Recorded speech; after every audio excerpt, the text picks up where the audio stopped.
Vamos lá. Tomara que eu não perca 1 milhão de quadros que nem na última live. Deixa eu ajeitar aqui. Ah,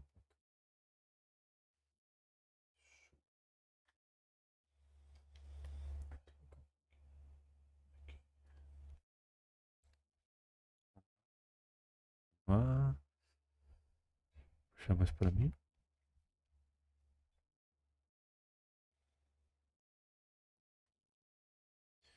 Deixa eu ver se tá saindo tudo normal. Tá.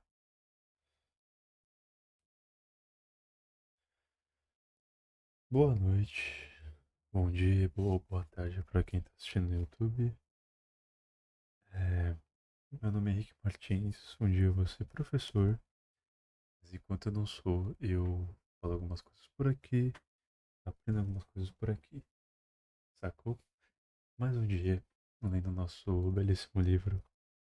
Esse aqui. Ó, está ali. Deixa eu ver a câmera do São Marcos. Esse livro que a gente está quase terminando já, quase na metade, na verdade. Não, já passamos na metade. E na última leitura a gente falou sobre o fetiche. Saca?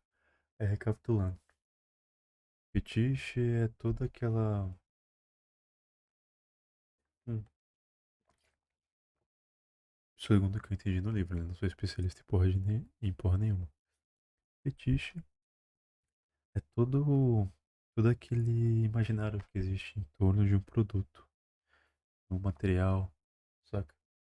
É, a gente usou o exemplo do tomate de 2 folhas que o cara plantou e choveu no dia e acabou criando-se uma superstição que o tomate de 2 folhas faz chover. Chove mais quando se tem tomate de 2 folhas. Então, nesse exemplo, se criou um fetiche sobre aquele produto, pois ele passou a valer mais, e ele passou a ser mais raro. Ele já era raro, né? Mas no imaginário das pessoas ele passou a ser mais precioso. Assim como a Nike carrega um imaginário enorme, assim como a Adidas, assim como a Sony, né, com seus jogos exclusivos e tal, tal, tal. São produtos que criam todo esse imaginário que é completamente social. Uma criação completamente social. O tênis da Nike, só na nossa cabeça ele é melhor do que, sei lá, um tênis da Adidas, saca? Que também tem o seu valor em questão de fetiche. Valor não, né? Também tem o seu fetiche em diversas proporções, saca? Mas vamos agora para o capítulo 4, meu parceiro. Ideias e representações. A formulação do conceito de fetichismo permitiu a Marx retomar e desenvolver um tema fundamental de suas primeiras análises da sociedade burguesa. O vínculo entre a produção de ideias e a produção da vida social no conjunto de manuscritos escritos por Marx e Engels e publicados no século XX, com o nome de A Ideologia Alemã. É possível ler, por exemplo, vamos lá, está citando uma parte do livro aqui. Desde o início, portanto, a consciência já é um produto social e continuará sendo enquanto existirem homens. Olha que interessante, ele tá tendo a consciência, nosso poder de reflexão, nosso poder de criar, de criar conceitos com base no quê? Ele está propondo que isso existe apenas no como um produto social, que a nossa consciência, o jeito que a gente pensa, o jeito que a gente fala, o jeito que a gente se porta, não vem de antes da gente nascer, saca? Na verdade, é um produto da nossa sociedade. Dependendo de onde você nascer, você vai pensar, falar, andar, olhar diferente, saca? É isso que ele está falando. Ele não está falando que a gente tem uma certa consciência além da nossa vida ou além do lugar que a gente vive. A gente pensa da forma que é ensinado a gente a pensar na onde a gente vive. A gente é criado para pensar, falar, olhar, respirar de uma forma, saca? Isso aqui só nessas 2 linhas, né? Pouca coisa. Consciência é, naturalmente, antes de tudo, a mera consciência do meio sensível, mais imediato, e consciência do vínculo limitado com outras pessoas e coisas exteriores ao indivíduo que se torna consciente. Aqui ele está falando que a consciência é digamos assim, que é um segundo degrau da sensibilidade. Ou seja, nós nascemos com a capacidade de sentir, de, de expressar movimento, expressar som e tal, tal, tal. E a consciência é uma elevação disso. Existe um grau de grandeza onde a sensibilidade está abaixo, a consciência acima. Não em questão de valor, mas em questão de desenvolvimento, saca?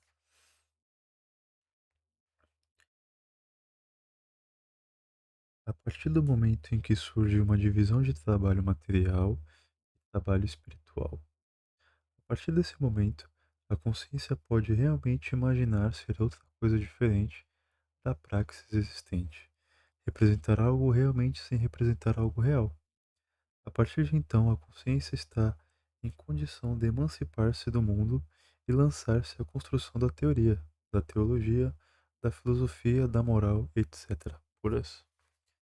Aqui ele está falando que existe um momento no homem divide o mundo real no mundo da. Ele divide. Quando ele é capaz de imaginar, começando por esse ponto, quando ele é capaz de deliberar, que é pensar em algo além da realidade, é isso mesmo? Ele é capaz de criar uma teoria, teologia. Quando o homem consegue pensar fora da realidade, ou seja, a vozinha na cabeça. Tem gente que não tem vozinha na cabeça, é interessante. A pessoa raciocina, mas não com a voz na cabeça. Geralmente ela fala, existem outros reflexos de comunicação com ela mesma, mas ela não tem a vozinha na cabeça. Isso é muito louco. Eu descobri faz pouco tempo. Mas enfim, ele está falando que a partir do momento que o homem consegue pensar, imaginar algo além do que ele está vendo, ouvindo, sentindo no momento, é, ele é capaz de teorizar e refletir sobre algo. Da hora, né? Nota-se que a consciência não é vista por Marx e Engels como secundário ou posterior às condições que garantem a vida social. A conhecida distinção entre base econômica, superestrutura política e cultural não constitui uma via de mão única, e sim uma relação de complementaridade dialética, na qual a atividade material e a consciência se determinam mutuamente mediante convergências e divergências. Vamos lá. O que ele está dizendo aqui? Ele não está diminuindo a consciência ou superestimando a consciência. Mesma coisa do ambiente. Ele está falando que enquanto o ambiente modifica, cria e mobiliza a consciência também modifica, cria e mobiliza o social, o material. Então é uma via de mão dupla. O que ele está falando aqui, que enquanto a consciência constrói a realidade também constrói consciência. Por enquanto ele não fala de uma parte de grandeza, pelo que parece são os dois têm a mesma grandeza aqui. A consciência está imbricada na atividade material como consciência do meio sensível mais imediato, em que se vive e se trabalha como consciência do vínculo limitado, isso é, imediato, com outras pessoas, com quem se trabalha e se convive. Engraçado que ele fala aqui, ó, a consciência está imbricada na atividade material, que a consciência, como ele tá aprofundando o que ele está falando, a consciência, ela acontece no imediato, se cria no imediato, no agora, no vínculo limitado, é, com outras pessoas, que no ambiente social que a gente está falando, que é criar consciência, ele está só aprofundando isso, né? Assim, imbricadas com a produção da vida, as ideias só se separam quando passam a ser formuladas por uma classe social que não exerce trabalho direto. Ah, entendi. Ele está falando que o quê? Enquanto o homem está trabalhando, a consciência dele é imediata. quando ele está exercendo o trabalho. A cabeça dele só pensa naquilo que ele está fazendo. E também pensa não, também trabalha no ambiente social ali, se sociabiliza com outras pessoas e tal, tal, tal. Ele está falando que somente no ponto que o homem é capaz de estar, somente quando esse indivíduo tiver, tiver livre por algum momento dessa mentalidade de trabalho, ele consegue pensar em outra coisa, além da atividade, sacou? Então, ele está dizendo que uma pessoa que só executa, enquanto ela estiver executando algo, no exemplo do cara que planta tomate, digamos que ele tem que plantar tomate e ele não para de plantar tomate. No momento que ele está plantando, pensando em como bater na terra, em como arar, como jogar água, em que posição vai ficar a semente, como é que tá o sol, como é que tá o vento, se é que vai chover. Enquanto ele está fazendo isso, ele não tem tempo para teorizar sobre nada. Porque quando ele termina a plantação dele, digamos, ele termina, sei lá, eh, eu não sei medida nenhuma de terra assim aproximada para plantação. Que ele termina, sei lá, quadrados de plantação. Aí ele para, quando ele senta na cadeirinha dele e o trabalho dele está feito. Até então, que ele é capaz de pensar sobre algo, que ele é capaz de teorizar sobre algo. É isso que ele está falando aqui. Segundo o texto, a consciência dessa classe pretende, então, ser diferente da prática existente, ou da praxis existente. Elabora teorias puras, quer dizer, emancipadas do mundo da ação imediata. A conclusão fundamental é que, pela separação do mundo da praxis, a consciência dessa classe pode representar algo realmente sem representar algo real. Ou ele está criticando isso, na verdade. Ele está falando que essa separação entre produção, atividade, trabalho e consciência, na verdade é um problema, porque ela pode só criar, pode ter a ilusão de criar uma teoria pura, longe da atividade, longe da sociedade, longe do social, porém é algo vazio, porque isso pode não ser real, a teoria. Como você está teorizando fora da realidade não, né? Na realidade, mas tipo assim, você está teorizando além das relações sociais e relações de trabalho e de atividade, essa teoria pura, na sua visão, ela pode ser algo irreal, algo que não se demonstra na realidade. Legal, interessante. A conclusão fundamental é que, pela separação do mundo da praxis, a consciência dessa classe pode representar algo realmente sem representar algo real. Esse enunciado indica um novo sentido. Opa, me perdi. Indica um novo sentido de realidade, que não mais se refere ao mundo representado, e sim à própria representação como produto de uma nova classe dedicada às tarefas espirituais. A representação encontra em si mesmo a verdade, e não mais na referência à realidade. Ele está falando que nesse momento que é teorizado além das relações sociais da realidade, ela mesmo se prova, ela não tem que se provar na realidade. Então, no mundo da teoria, tudo se prova com teoria, mas não necessariamente isso é real. Isso que ele está dizendo aqui. Infere-se do texto que a classe que produz os meios de existência para todos preserva sua consciência prática, mas essa consciência passa a ser vista como corriqueira e inferior. Caralho, eu nem mandei o nome da live aqui. Eu sempre faço isso, cara. Eu sou o pior live streamer do mundo. Aveia, Kindle, Marx, uma introdução.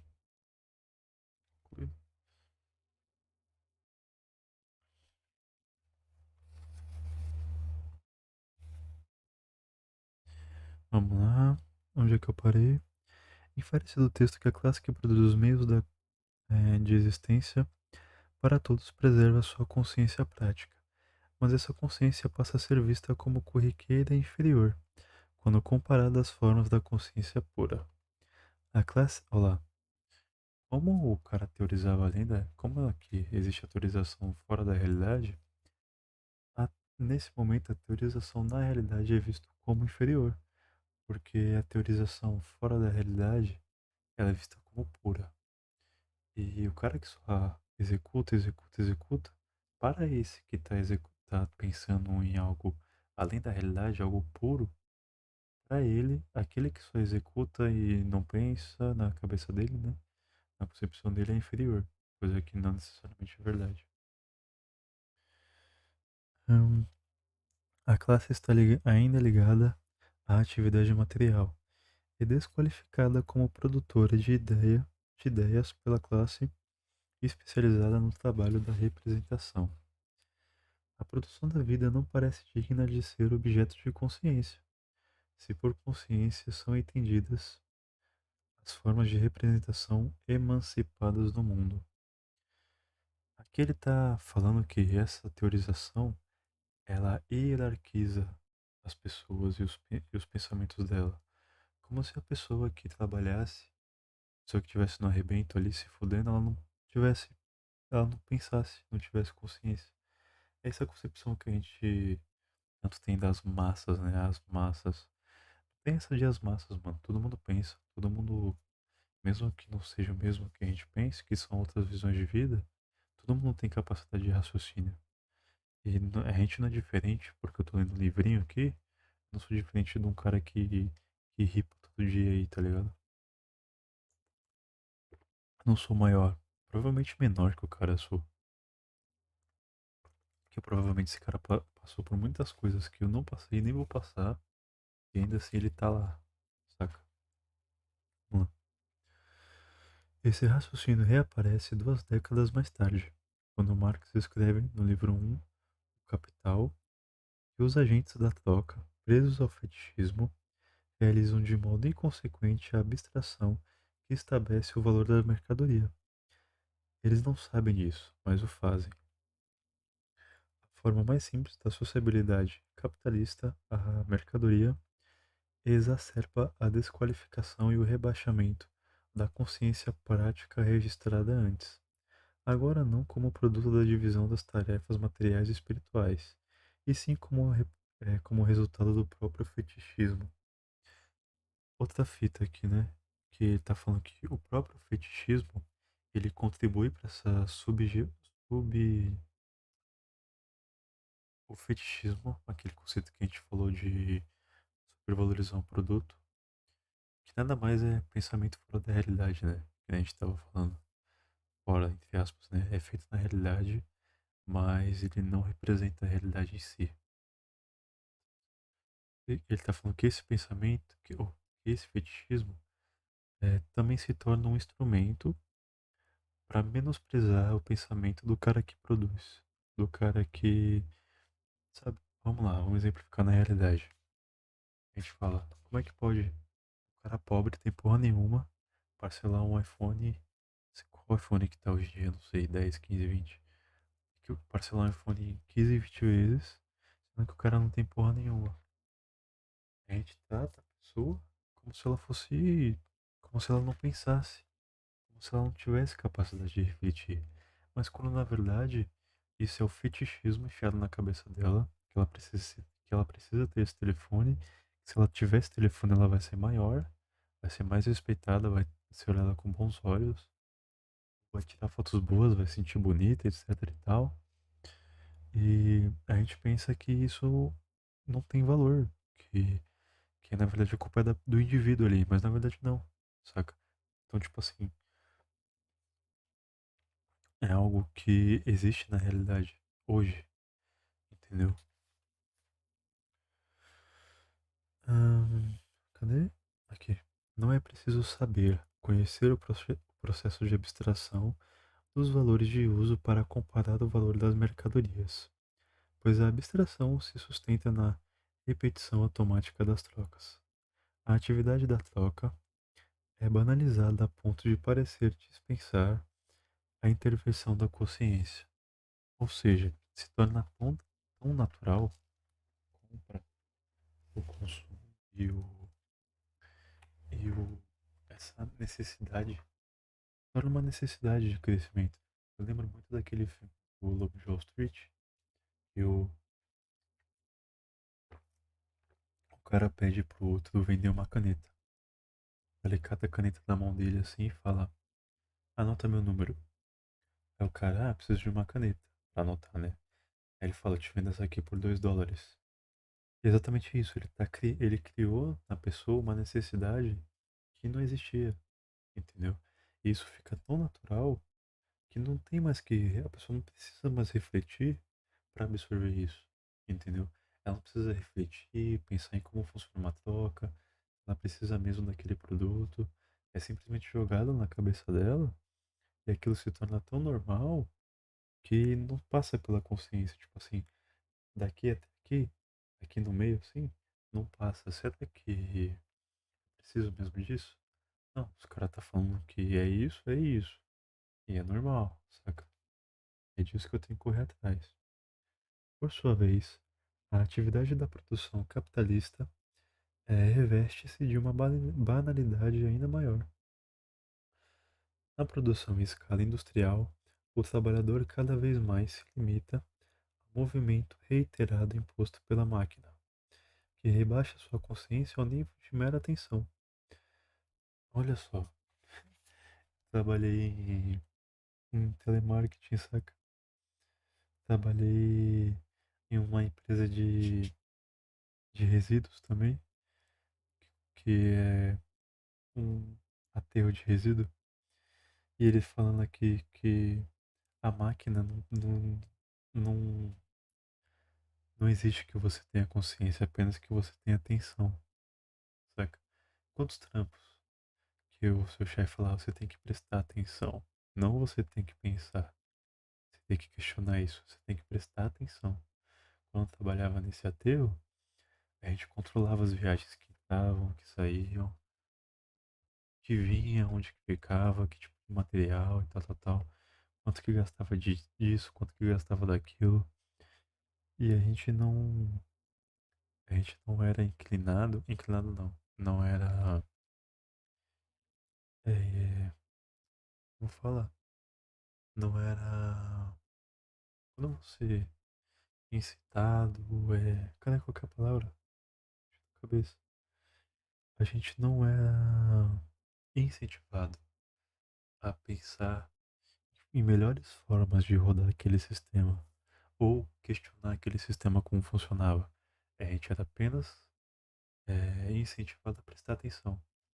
Funciona assim, você presta atenção para que continue funcionando assim. E acabou. Não tem nada além disso. Na produção em escala industrial, o trabalhador cada vez mais se limita, nível de manutenção, aqui eu já li. Em contrapartida, a ciência patrocinada pelo capital passa a ter o aspecto de um saber puro. Aqui ele está falando na perspectiva da época dele, né? Hoje a gente sabe que a ciência tem várias vertentes, ou vertentes não, né? Anda por vários, como chama? Por várias redes de pensamento e não necessariamente é só a criação do pensamento puro, né? Saber puro, entre aspas.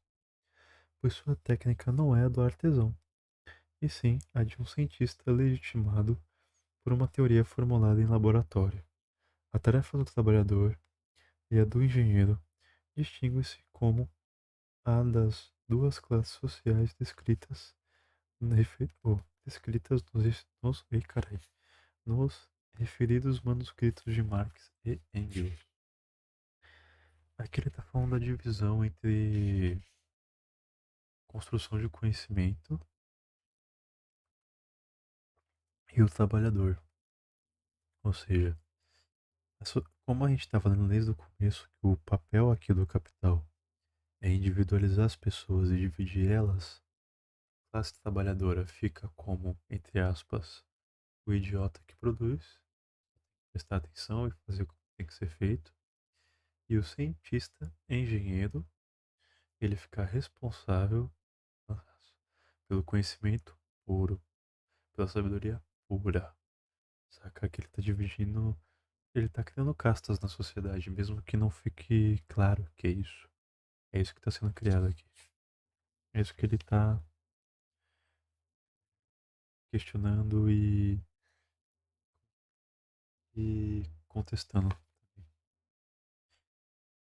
É muito interessante quando você assiste as entrevistas do Ian Neves, do Caio Fato, do Chavos da USP. Eles falam dessa hierarquização do conhecimento. Que eles falam de quê? Que mesmo o pessoal de esquerda, da academia, da faculdade, da USP, que seja, eles falam muito da teoria, mas não desce no chão. Não desce lá para fazer, para produzir algo, para despertar, é, despertar consciência não, quem é nós para isso, né? Mas tipo assim, para descer e ouvir, participar e fazer algo, pra adicionar na briga, na luta, na teoria que eles estão falando. Realmente é só o conhecimento de boca, saca? Nem de boca é, né? Eles não estão passando para outras pessoas. Apenas fica entre eles ali. Aí é a resposta, né? O que a gente tá passando hoje em dia, o que a gente passou. Ok. Contudo, há um fenômeno muito mais complexo em jogo.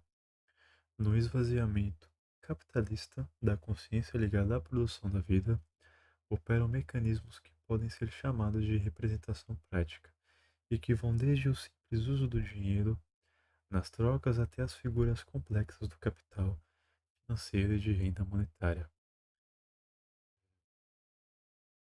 Sobre. Né? Sobre a propriedade privada.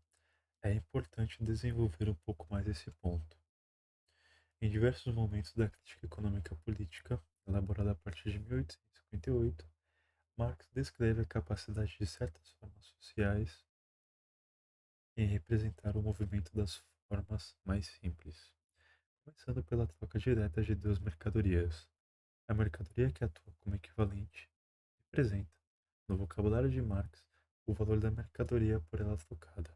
Por isso, o equivalente geral, o dinheiro, assume a função de representante do valor de todas as mercadorias e cria uma percepção distorcida nos indivíduos que participam da troca. Aqui a gente está revendo vários conceitos que a gente viu antes, que o dinheiro acaba se tornando um tradutor universal de valor, que as mercadorias, quando você troca uma por outra, você está pressupondo que as duas têm o mesmo valor. Ele está retomando isso. O dinheiro parece ser o responsável por atribuir o valor aos valores do uso produzidos por esses indivíduos. Ok, como tudo está se traduzindo em dinheiro, daí se cria a ilusão que o dinheiro é que cria valor, não os trabalhadores que fazem o produto que criam esse valor, entendeu? Então, parece que o dinheiro é o verdadeiro agente das trocas, e não o simples portador de uma determinação já presente em qualquer mercadoria, a saber, a de possuir valor. A representação desse valor converte o dinheiro de mero intermediário em propulsor da troca, de mero portador de uma função a lhe delegada em fonte do poder de relacionar coisas e pessoas. Voltando, como tudo se traduz em valor no capital, tudo tem um valor que nesse sistema, esse valor ele é traduzido em dinheiro, saca? Como tudo é traduzido em dinheiro, relações sociais, a força de trabalho, a mercadoria, tudo isso é traduzido em dinheiro. Acaba o quê? Desumanizando as relações, a produção. Acaba, assim, começa a se pensar que o responsável por algo ter valor é o tanto de dinheiro que aquilo vale, e não o trabalho que foi necessário para ser feito, e não por onde passou, e não o que fez, como fez, que hora fez, o que gastou para fazer. Isso não existe mais. O que existe é quanto vale em dinheiro, saca? E é muito foda. E, por exemplo, vamos usar o exemplo desse microfone aqui.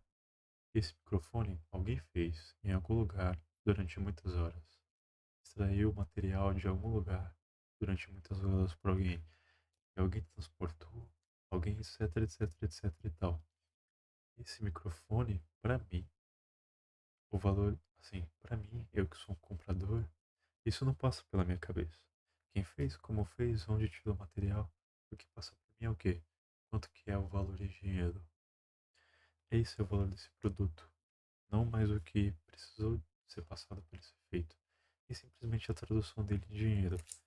E o problema disso, que ele está falando, é que não me faz pensar as condições que uma pessoa produziu isso. Não me faz pensar em quantas horas alguém demorou para fazer esse microfone. Não me faz pensar no que um cara passou para dirigir um caminhão para fazer esse microfone. Ou num navio. Ou quem foi explorado para tirar a matéria-prima desse microfone. Como tudo se traduz em dinheiro, é só me falar quanto vale dinheiro, foda-se. O resto não importa, entendeu? Quando o dinheiro assume funções de capital, seu poder de representação prática cresce e se manifesta como capacidade de pagar a força de trabalho e comprar os meios de produção. Como você traduz tudo nele, ele é capaz de comprar tudo também.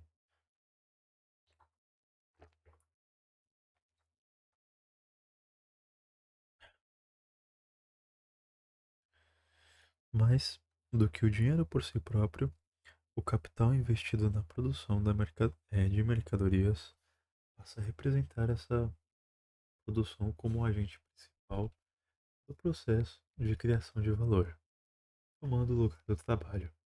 O real é responsável pela produção e pela valorização, ou seja, a troca do valor não é, o valor não é mais quanto de energia é gastada ali. O valor passa a ser simplesmente bati uma pé na coisa aqui. O valor passa a ser simplesmente o dinheiro que vale.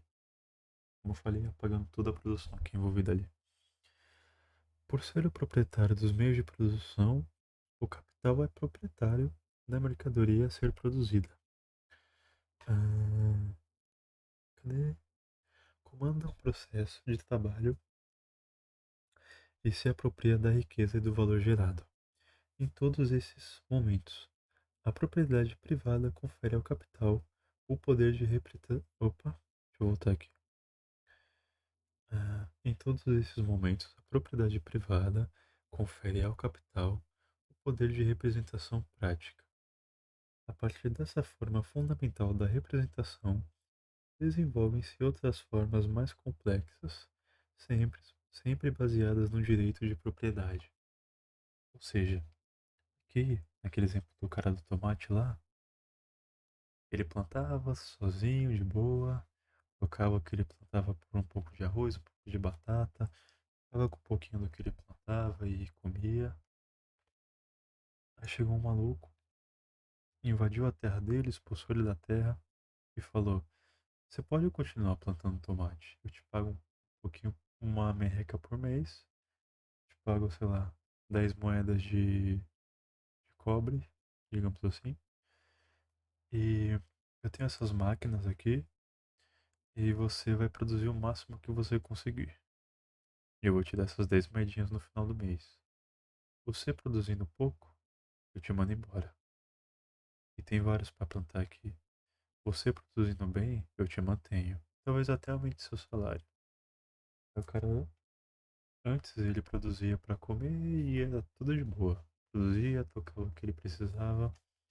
Agora, ele tem que sempre produzir mais, mais, mais, para sempre manter o trampo dele, com máquinas que só permitem ele. Ah, com as máquinas, a cabeça dele é o quê? Que ele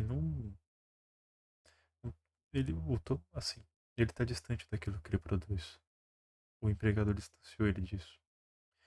E não tem outras pessoas que trampam com ele, pelo menos próximas ali. E isso individualiza a pessoa. E o tomate que ele pegava de graça, agora ele não pode pegar de graça. É do dono da terra agora, que é o cara que invadiu. Aí então, o tomate passa. O cara começa a vender o tomate por 20 peças de cobre.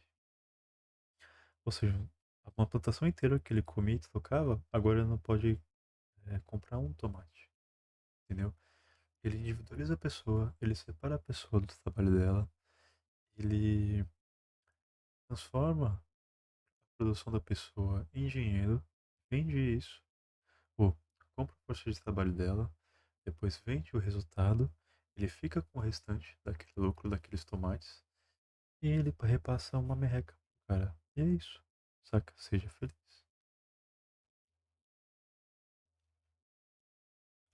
E a partir daí, quando a pessoa é distanciada do produto que ela está fazendo, ela cria esse senso de que para ela ter algo, ela tem que comprar, saca? E não para ela tem que ter algo, ela tem que produzir. Tudo se torna comprável, tudo se torna dinheiro, entendeu? E você pensa, hoje em dia, quem compra arroz, quem planta arroz? A gente não tem espaço e nem condições para plantar. Quem planta, sei lá, um tomate, que é o exemplo aqui, raríssimas pessoas. Eu lembro que antigamente, na casa do meu irmão, a mãe dele, tinha um pé de. O que que era? Pé de alguma fruta. E a gente sempre pegava e comia. Eu lembro que eu era mais novo, tinha um pé de abacate em casa. E a gente pegava e comia. Agora, onde que tem isso hoje em dia? Não tem nem espaço para isso. Para você plantar e comer. Hoje tudo é comprar. Hoje não, né? Agora tudo é comprável. Sempre foi.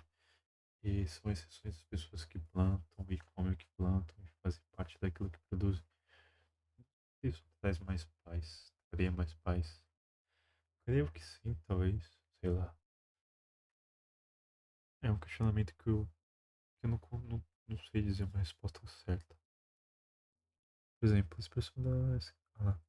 Por exemplo, com a expansão da escala de produção, parte do capital das empresas vem de terceiros, como de bancos, que lhes concedem crédito, ou de acionistas da Bolsa de Valores. O caralho, o Marx. Eu não sei se é o Marx aqui ou se é o Crespan, né? Mas, foda. Esses novos agentes têm direito de propriedade sobre elas, forma de títulos sobre lucros futuros. À medida que se desenvolve nessa direção, o sistema se distancia da verdadeira o quê? Fonte criadora do valor, trabalho, e se aproxima da propriedade privada excludente do trabalho, transformada em princípio organizador da produção e da vida social. Os títulos de propriedade sobre o capital passam a representar todo o processo de produção e de comercialização das mercadorias. Todo o trabalho investido em sua produção e comercialização. Tais títulos parecem ser os gestores e os propulsores desses processos, sua origem e razão de ser. Na prática, dos negócios capitalistas, os títulos de propriedade representam o poder social dos seus detentores, de um modo muito mais acentuado do que aquele atribuído ao dinheiro. Ou seja, ele está falando que num segundo ponto aqui, naquele exemplo do cara do tomate lá, ele está produzindo o tomate dele lá na máquina. Papo, plantando, máquina de roçar, máquina de regar. Chega um momento que ele está sendo explorado, que o patrão dele vai lá e pega 10, 15, 20% da empresa, da produção dele, e decide abrir o capital. Fala o quê? Ó, você pode comprar até 20, assim, quem quiser pode comprar até 20% da minha empresa. Quem comprar vai ter uma parte da propriedade dela. Você pode ser dono de 1%, de 10%, de 2%. E quando tiver lucro, esse lucro vai ser repassado. E mas eu ainda sou o dono, né? Então, ou seja, vamos lá. Digamos que eu produzo 10 tomates. 100 tomates, para ser 100%, né? 100 tomates. Eu ponho 20 tomates. Ou, digamos que eu plante 100 sementes. 100 sementes, né? 20 sementes eu ponho para venda. Beleza? Ponho para venda. Só que eu vou vender a semente num preço que eu ganhe, entendeu? Olha que filha da putagem. Que eu ganhe e só nesse fato da compra da semente. Aí o cara que comprar, ele vai ser dono daquela semente. Só que, quando crescer e der o tomate, eu ainda vou vender. E eu vou vender explorando o cara que produziu. E eu vou ter um lucro. Se eu tiver lucro, o que eu faço? Eu vou girando a roda para o tomate ficar um pouco mais caro, vou vender em maior quantidade, etc e tal. E esse lucro vai uma parte pro acionista, que esse é o acionista, né? É o cara que, ou o cara que compra um título, é o cara que comprou o tomate, a semente do tomate. Pro cara que comprou a semente do tomate, sei lá, digamos que cada tomate para plantar, ele custe uma moeda. E eu vendo a semente por duas. Legal? Semente por duas. Daí, quando eu vendo tomate por 10. Então, eu ganho uma moeda do acionista, do cara que comprou o título, do cara que comprou a semente. Eu ganho, eu falei que valia uma moeda para produzir, né? Eu ganho outra moeda, pô, e eu ganho 9 moedas. Ou, não, digamos que eu pague meia moeda pro cara que produz a cada tomate. Então, eu ganho uma moeda do acionista, eu ganho, eu ganho 8 moedas e meia do. Sou horrível em matemática. 8 moedas e meia do cara que produz e o lucro fica comigo. Olha só que legal. Que da hora que é, né? E o trabalhador que produziu toda aquela. O cara que plantou a semente, regou, se fudeu e fez e fez e fez. Ele ficou com meia moeda. Enquanto o dono da empresa ficou com 8 moedas, 9 moedas e meia. E o carinha do que comprou a semente, o acionista, ganhou uma. O cara que não produziu porra nenhuma, só colocou grana lá, ganha mais que o cara que produziu a porra do tomate. Da hora.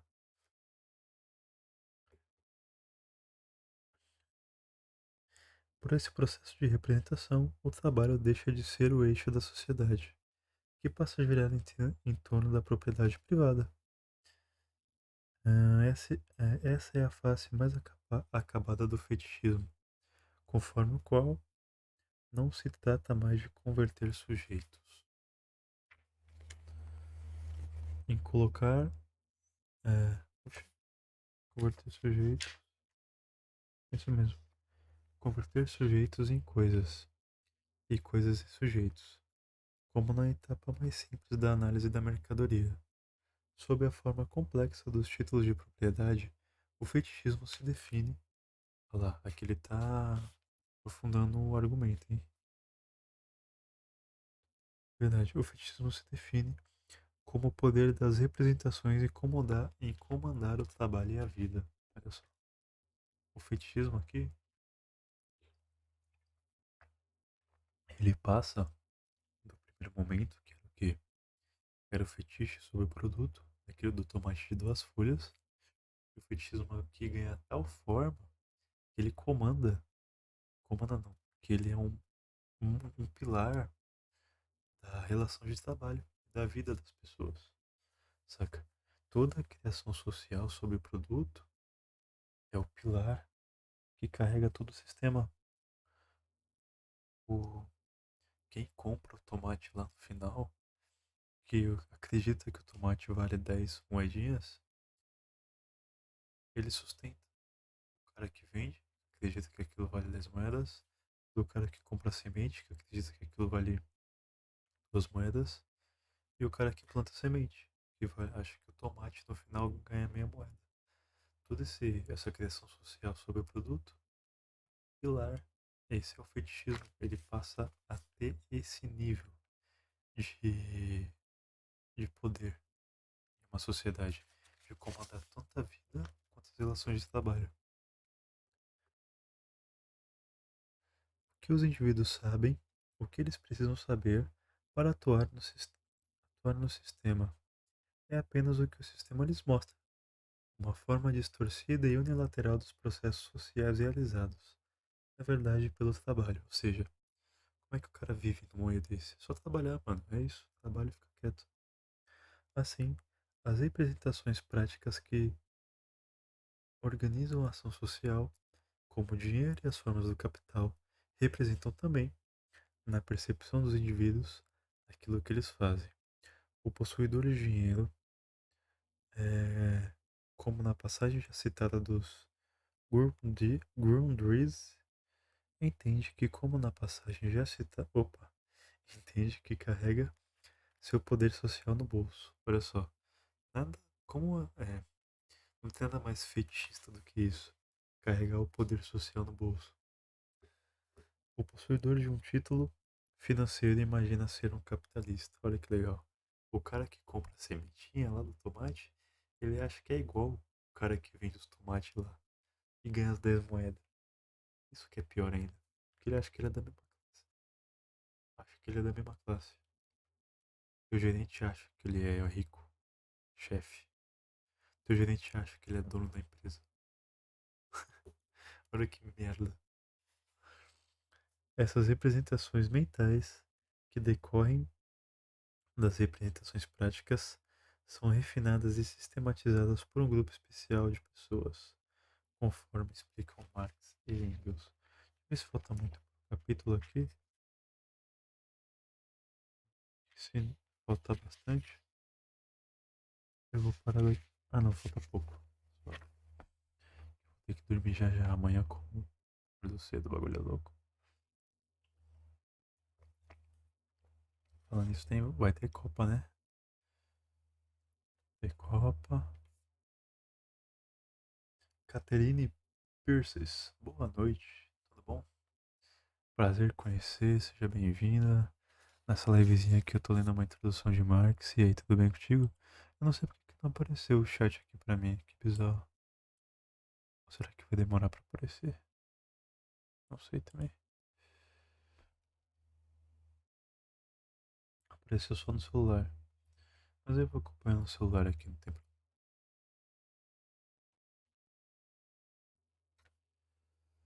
Ah, a divisão de trabalho se expressa também na classe dominante como divisão entre trabalho espiritual e trabalho material, de maneira que, no interior dessa classe, uma parte aparece como os pensadores dessa classe, como seus ideólogos ativos, criadores dos conceitos, que fazem da atividade de formação da ilusão dessa classe sobre si mesma o seu meio principal de subsistência, enquanto os outros se comportam diante dessas ideias e ilusões de forma mais passiva e receptiva, pois são, na realidade, os membros ativos dessa classe e têm menos tempo para formar ilusões e ideias sobre si. Ou seja, ele está falando que a classe trabalhadora, a classe que só produz, ela está tão preocupada em produzir que ela só recebe o pensamento criado pelos que não produzem, que não trabalham. E ela não tem tempo para refletir, não tem condições de refletir sobre isso. É isso que ele está falando. E nesse ponto, ele só vai absorver o que ele está recebendo. No caso da sociedade capitalista, uma parte significativa dos pensadores da classe proprietária dos meios de produção é formada pelos economistas, que atuam como criadores de conceito. Ah, eu não sei por que que não tá aparecendo tá, o chat aqui. Eu botei o chat pra coisa bizarro. Eu consigo coisa aqui, ó. Cadê? Ah,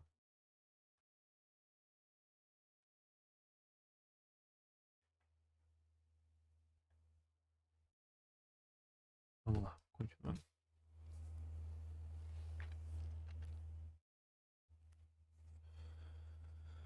No caso da sociedade capitalista, uma parte significativa dos pensadores da classe proprietária dos meios de produção é formada pelos economistas, que atuam como criadores de conceitos e tem como principal meio é, o- e tem como meio principal de subsistência o desenvolvimento da disciplina econômica. Antes de tudo, os conceitos que eles criam estão fundados nas representações práticas repetida no dia a dia dos membros ativos da classe capitalista. Ahn, os empresários dos vários ramos da produção, do comércio e das finanças, ou do comércio e das finanças. Por isso, Marx explica que as categorias da economia política são socialmente válidas e, portanto, dotadas de objetividade para as relações de produção desse modo social de produção historicamente determinado. Ou seja, que eu não entendi porra nenhuma, vamos não seja, Marx não julga que as categorias da economia política sejam um falseamento direto da realidade. Ao contrário, ele as considera objetivas e socialmente válidas. Ele está falando que as categorias eh, na economia, na, na economia política, ele não separa os dois, economia e política. Aquilo, ele não só é importante, como é muito válido de se existir. O que ele está falando, né? É socialmente válido o que ele está falando aqui. Mas apenas dentro da especificidade histórica do capitalismo, que consiste em articular as relações entre pessoas e coisas mediante representações práticas que invertem essas relações. Ou seja, ele está falando que essas posições sociais, elas são importantes e são válidas apenas no sistema do capitalismo, que é o sistema que, opa, que, que necessita dessas representações. Ela necessita que nem ele falou antes aqui, ó, da classe capitalista, dos empresários, dos vários ramos de produção, do comércio e das finanças. O capitalismo, ele cria esses grupos sociais aqui, como é que chama? Essas categorias da economia política para organizar a sociedade. E isso é válido, mas é válido somente no capital. O que ele está explicando aqui. E já na própria realidade, e suas representações práticas que o capitalismo se apresenta de modo distorcido, como se, por exemplo, o valor fosse fixado pelo dinheiro e produzido pelo capital. Para Marx, portanto, tratava-se de demonstrar que a fonte dos erros da economia política consiste em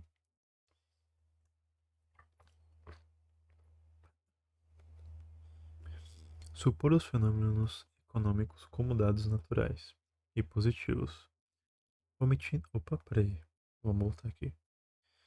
Para Marx, tratava-se de demonstrar que a fonte dos erros da economia política consiste em supor fenômenos econômicos como dados naturais e positivos, omitindo sua origem histórica e o fato de que resultam de uma distorção. Ele está criticando, falando que a economia política ela não, ela não tem que supor é, fenômenos econômicos, ou seja, ela não tem que supor a economia em teorias além da realidade, saca? Ela tem que supor não, ela tem que pensar a economia como resultado da política de um local, como resultado das relações daquele local, sacou? E não como uma simples teoria do que quer que seja.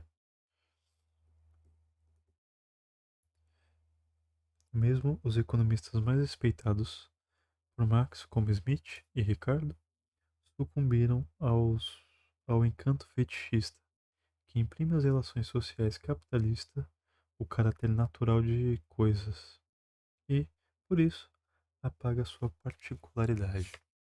Ele está criticando que os caras tratam o capitalismo como se fosse algo natural, como se só poderia, só poderiam chegar ali. Existe aquele caminho e aquele é o caminho que sempre será. É isso que ele está criticando. O fetichismo em torno da teoria. Como a gente falou lá, fetiches são conceitos socialmente construídos que não necessariamente, que geralmente não condizem à realidade, eles não traduzem a realidade e eles estão usando isso. O que ele está criticando é que esse cara, o Smith e o Ricardo, eles usam esse instrumento do fetiche para criar uma teoria que não se traduz na realidade, entendeu? Para criar um pensamento que ele não reflete a realidade, e sim algo que está além do real, algo que ele está chamando de ilusório aqui. Ou então canalha, né? Que é para explorar os outros. Ceder uma forma evidente das representações práticas, que convertem o simples mediador em finalidade do processo econômico, e consideraram elementos que compõem parte do processo de troca, de produção, como seu primeiro motor, e representantes do processo inteiro.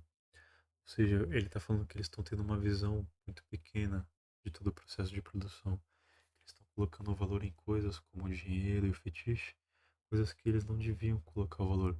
Eles estão tirando o valor da produção, da mão do trabalhador e colocando em peças, no fetichismo, no capital, no valor de dinheiro, colocando em todas essas peças que na verdade estão no segundo passo.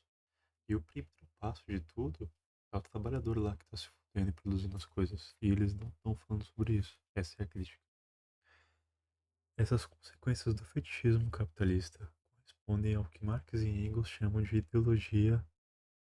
Eles chamam as consequências do fetichismo como ideologia. Olha que interessante.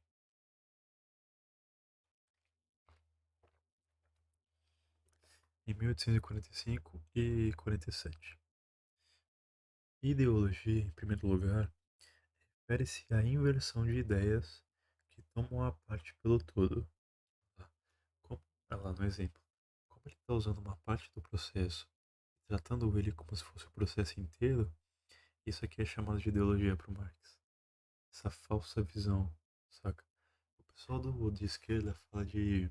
Como que chama? Não é falsa simetria. É. Semiótica. Eu não sei se quer dizer isso, mas eu entendo como se fosse algo assim. Refere-se à invenção dos caras de esquerda, como se não fosse, né? Mas os caras que entendem mais são de esquerda. Vamos lá. Refere-se à inversão de ideias que tomam parte pelo todo.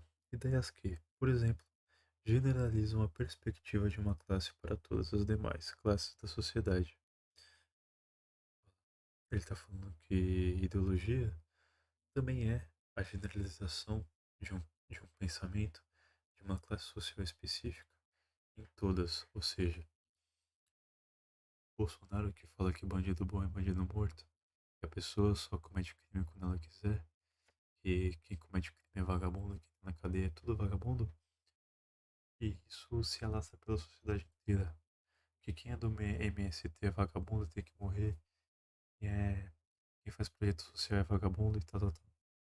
E isso é alastrado pelo que sindicato é um bando de vagabundo, pessoa de faculdade é um bando de vagabundo. E o que não condiz com a realidade dessas pessoas. E que também é um processo que ele é passado para a sociedade inteira, saca? Inteira não, né? Grande parte. Mas olha aí, é um exemplo real. Isso aqui que ele está falando. Em segundo lugar, designa o processo de inversão dos fenômenos sociais que vê os meios como fins, como no caso em que o objetivo de lucrar é obscurecido pela alegação de que a finalidade do capitalismo é atender às necessidades sociais. Ou seja, ele está fazendo um corta-luz aqui. O objetivo dessa porra é lucrar o capitalismo, mas os caras ainda dão uma milisquência ali, dá uma desembaçada pra te fazer pensar que o objetivo na verdade é o quê? Né? É atender às necessidades sociais, sendo que os caras não faz porra nenhuma de social. Em terceiro lugar, corresponde à fantasia intelectual de que existe um movimento puro das ideias, que gerariam umas às outras sem relação com as condições da vida material efetiva. O mundo das ideias, Platão revida aqui, puro das ideias. Ele tá falando que o quê? Que aí, além de tratar o lucro como algo principal, de falar que só que na verdade tá te fazendo, tá diminuindo suas necessidades, nem dele falar que o trabalhador não faz parte do processo de produção quando a gente vai dar valor para ele. O trabalhador não produz valor. Na verdade, o que produz valor é o dinheiro, saca? Além disso, ele ainda cria uma ideia de pensamento puro, que ele é generalizado também. E é passado para as pessoas como se fosse algo que explica a realidade, mas que na verdade não tem ligação nenhuma, ou ligação com o real. Se a fonte das ideias e ilusões da economia política são as representações práticas por cujo intermédio esse sistema social funciona, o desenvolvimento em representações mentais e conceitos específicos de várias matizes, desculpa, constitui uma etapa posterior. Aqui se abrem múltiplas possibilidades, múltiplas teorias econômicas, todas baseadas na inversão original operada pela própria realidade capitalista, todas, portanto, ideológicas. Sua diferença pode ser atribuída ao desdobramento da oposição fundamental entre capitalistas e assalariados em outras classes e frações de classe, conforme são divididos os meios de produção e os meios de consumo. Nesse sentido, a ideologia não é apenas um produto social, e sim um elemento decisivo na luta de classes. Sua criação e difusão pelos ideólogos ativos da classe ou da fração de classe dominante visa justificar sua dominação e impedi-la também como representação mental das classes dominadas. Mais uma vez, os manuscritos redigidos entre 1845 e 47, Marx e Engels esclarecem o modo como isso ocorre. Isto porque, além de individualizar a pessoa, dividir a pessoa, distanciar a pessoa daquilo que ela produz, tirar o valor, ou tirar o modo que ela enxerga do que aquilo que ela produz, fazendo enxergar que ela não produz, ou fazer ela pensar que o que ela produz não tem valor, ou que o ato dela de produzir não tem valor. Além disso tudo, é criado todo um sistema de pensamento, é uma ideologia que ela vai entrar na sua cabeça, ela vai entrar na sua cabeça não, que vai ser posto na sua cabeça, tudo isso que a gente já falou. E além disso,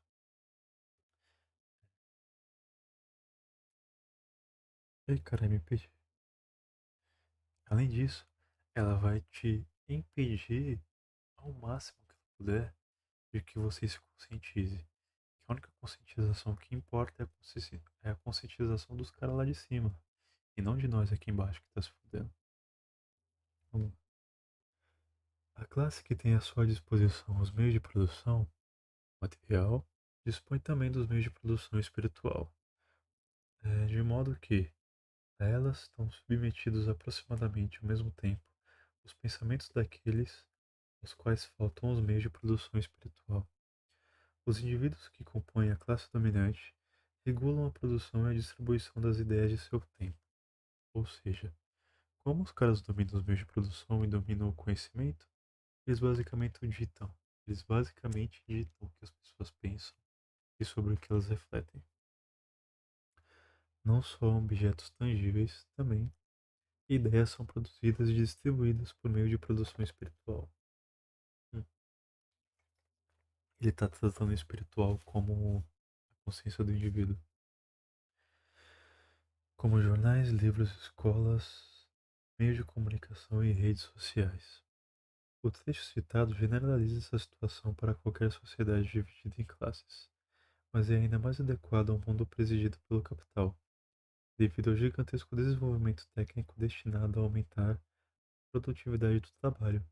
Nesse mundo, as ideias são criadas e difundidas em escala industrial, pelos aparelhos e métodos da ciência patrocinada pelo capital. Produzir ideias e significados do mesmo modo como se fabricam coisas é algo típico da sociedade articulada pelo fetichismo. Notícias de jornal, descobertas científicas, obras de arte, ou artigos de fé revestem-se da forma de mercadoria e, além de patrocinar lucro para seus proprietários, desempenham um papel específico na manutenção ideológica do sistema e do domínio da classe social que dele se beneficia.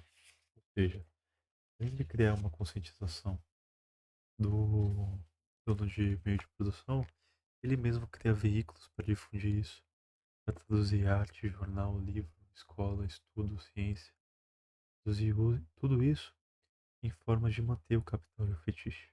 Ou seja, vamos lembrar do, sabe, o Banksy? Que ele tem uma obra lá, que ele queimou, mesmo assim venderam por uma fortuna. Queimou não. Ele cortou a obra, mesmo assim foi vendida por uma fortuna. Que eles cortam os muros que ele desenha. Com a música do Djonga, que ele fala que queria quebrar o sistema. E agora o sistema paga ele para cantar.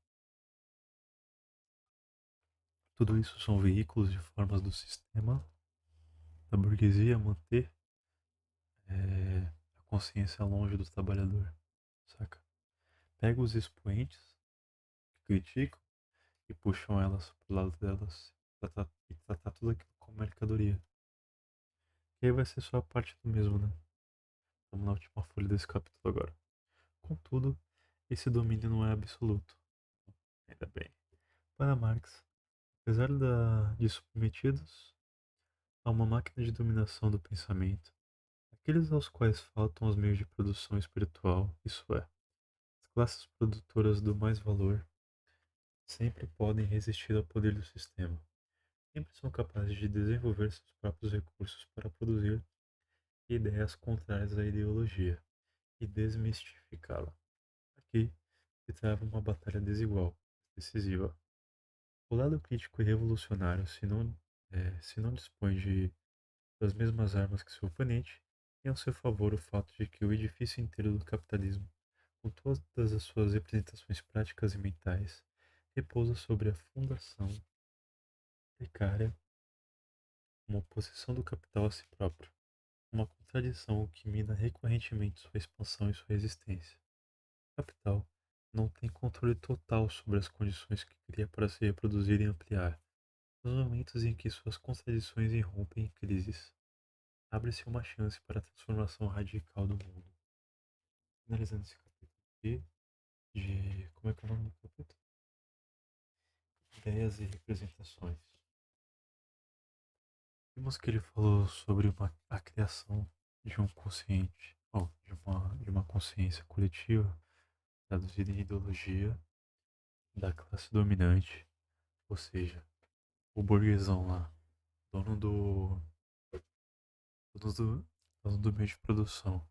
Ele cria veículos, formas e condições de retirar a conscientização do trabalhador, de distanciar ao máximo o trabalhador daquilo que ele produz.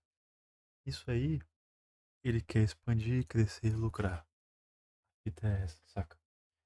E nessa relação, a, a gente parece, tipo assim, impossível. Mas ele tá falando o quê? Em todo esse fetiche, toda essa ideologia que é criada, existem momentos que isso vai mobilizar a população, os trabalhadores. Por quê? Porque a tendência do capitalismo é entrar numa crise. Porque ele explora, explora, explora, lucra e cresce. Explora, explora, explora, lucra e cresce. Em um momento, essa balança ela vai se desequilibrar. Vai explorar tanto que aqui não vai ter mais como produzir tão bem como produzia antes. E aqui vai ter que dar uma freada e aqui vai ter que se fuder, né? Quem tem embaixo vai ter que se fuder. Nesse já se fuder mais do que já se fode, né? Nesse momento, a classe trabalhadora vai, porra, e aí, tá tirando? Vai sentir o chicote no lombo. E aí, nesse momento que a conscientização de classe vai bater, na verdade a gente já tem que estar batendo muito antes, e os caras vão decidir se mobilizar. Ou a gente já, tipo assim, vai começar a mobilizar os caras não, nos mobilizar como se a gente fosse diferente, né? A questão é a gente já nos conscientizar e nos mobilizar para que a gente tenha força para quando aqui em cima abalar e a gente tem que pagar a conta, a gente logo meteu o louco, parça. E como? Tipo assim, é, tomar o que é nosso, sacou? É isso que ele tá falando, exatamente com essas palavras. Mas é isso, a gente vai ficando com o episódio de hoje. E mais um capítulo aí pra conta. A gente tá na página o quê? A gente tá quase acabando, eu acho. A gente vai começar a falar de crise no livro agora. Página 64. São quantas páginas? 88 páginas. Eu acho que em uma ou duas leituras a gente termina. Eu agradeço quem assistiu aí, quem ouviu. Vai estar no Spotify, vai estar no YouTube. É isso, tamo junto. Muito obrigado pelo seu tempo e valeu.